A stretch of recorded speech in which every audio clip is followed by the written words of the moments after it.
The laughter started before I even took my coat off. It wasn't warm or welcoming. It was sharp, the kind of laughter that smells weakness the way sharks smell blood. I stood in the doorway while my mother's eyes swept over me, quietly judging the coat, the shoes, the absence of anything impressive. My sister didn't bother looking my way. She was at the center of the room, wine glass raised, soaking in praise for becoming a CEO at 29. 300,000 a year. They applauded her like she'd save lives. Someone murmured, at least she made something of herself.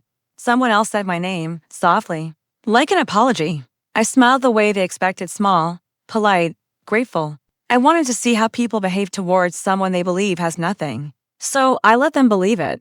I hadn't always planned to vanish into their assumptions. I used to talk too much about ideas, systems, the future. They called me naive, said I chased theories instead of security. When I stopped explaining myself, they decided I'd failed. They never knew I was building quietly, relentlessly.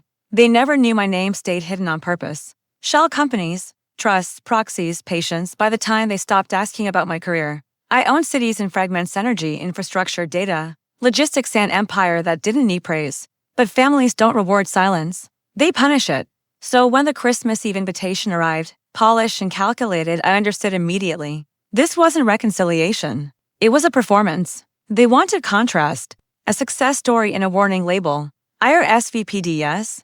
The cruelty wore the costume of kindness. My aunt handed me a cheap glass of wine and said, "It's okay. Not everyone needs ambition." My cousin asked if I was still trying to figure things out. My sister smiled at me like I was a donation case. I kept my shoulders relaxed, my eyes lowered, nodding like I agreed.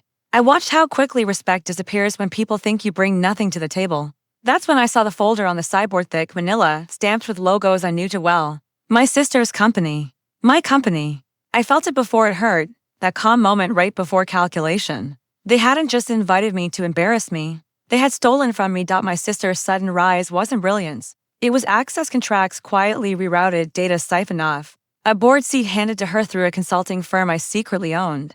One she never bothered to look into. Her success stood on my framework and my family knew it. They toasted her while fully aware of where the money came from. I didn't cry. I didn't argue. I slowed my breathing and started planning. I let the meal go on. I let the jokes sting. I let the comparisons cut.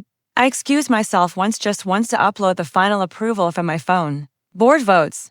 Audit triggers. Legal notices lined up like falling dominoes. Silence isn't weakness. It's preparation. By dessert, confidence filled the room. That's when I stood up. "I'm proud of you," I said to my sister. She smiled, glowing. "I really am," I continued, steady as fresh snow. "Especially for what you built using my assets." The room locked solid. I reached into my bag, calm and intentional, and set my phone on the table. One tap. The screen mirrored onto the television charts, ownership trees, timelines, emails. My mother's face collapsed first. I kept my voice level. "I own the majority stake in the firm funding your company. I own the logistics network you lease. I own the data platform you call proprietary." I scanned the table. "I've owned it for years." My sister let out a sharp, panicked laugh. "That's not funny." "I agree," I said. "Which is why the board meeting started 10 minutes ago." Her phone vibrated. Then again. The color drained from her face. I kept going, almost gently. "Unauthorized asset use. Breach of duty, fraud." I finally looked at my parents. "You invited me here to be small," I said. "I came to be exact." No one yelled. No one could. The house felt empty as consequences arrived in real time. My sister sank into her chair, staring at a future unraveling faster than she could bargain with. I slipped my coat back on. At the door, I turned once. "I wanted to see how you treat someone you think has nothing," I said. "Now you know how I treat betrayal." I stepped into the cold, breathing freely for the first time that night. They'll remember Christmas Eve as the night everything fell apart. I remember it as the night I stopped pretending.